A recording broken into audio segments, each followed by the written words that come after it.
Okay, so the wife is done using the downstairs computer room for some stuffs so I can get the post-it notes and all the other things and get her stuff out of the way.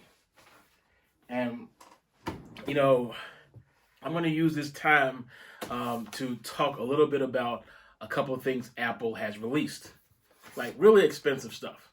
And just let you IT guys know, the best place to put your password is under your computer. It's the best place to put the password. You don't have to tell me that. I know that for a fact. Every IT person should know that's the best place to put your password. But the M1 chip. The M1 chip is really, really nice.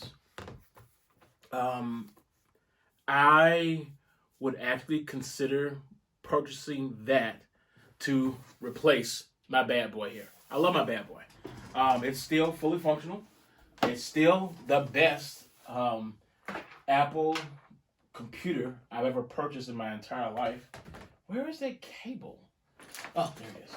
Still the best Apple computer I've ever purchased in my entire freaking life. I mean, I really love this device here. I loved it enough to even put stickers on it. I hate stickers, but I love that I did that. You see, got my stuff on there.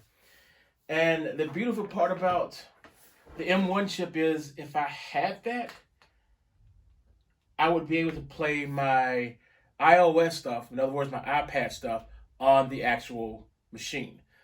That feature alone makes it worth me buying in the future when I need to replace this heavy, older machine. So the next thing that came out, the Apple Air, I think the Apple Air came out before. The Apple iPad Air came out before the M1 chip. I like some of the things about it, but man, that is expensive, and I personally don't like Air products. But you know, did she eat my can? Oh. So skip the Air. Who cares about the Air? I already talked about the Air before. $549 for. Oh, I'm in the wrong spot. I'm in the wrong spot. $549 for some headphones. Dude, that is expensive. That is expensive on anybody's table, okay? That is extremely expensive. All right. I have to say this here.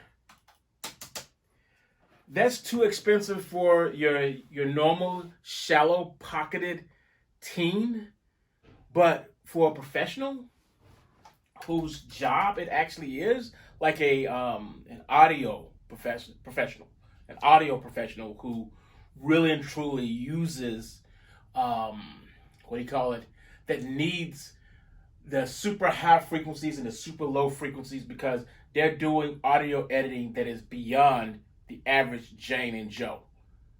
Me, what I do here is not exactly 100% professional. I do professional like stuff, but I don't do flat out professional stuff. So I would definitely say, yeah,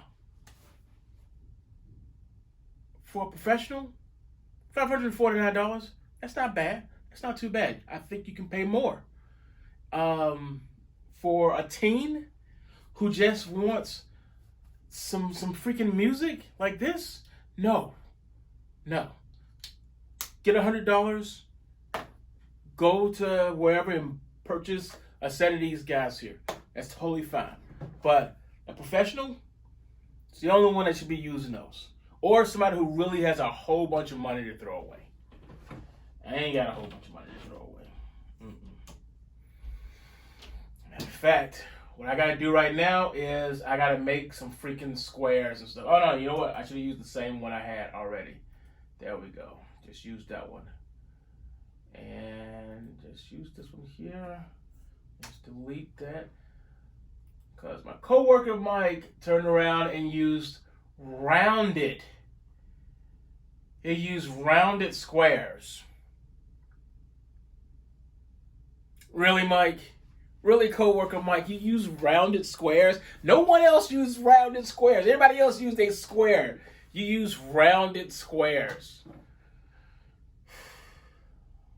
It's okay. This will only take a minute, and that is the end of this video here. If you wanted to hear me talk about Apple's new stuff, because I still haven't even seen the video or much about it except for its expensive price, which is $549, those new headphones. You will never, ever, ever, ever see me with $500 headphones on these ears. Never. Okay, I said I would probably never buy this here. I bought these, but $549? No. No. M1 chip, there is a possibility in the future.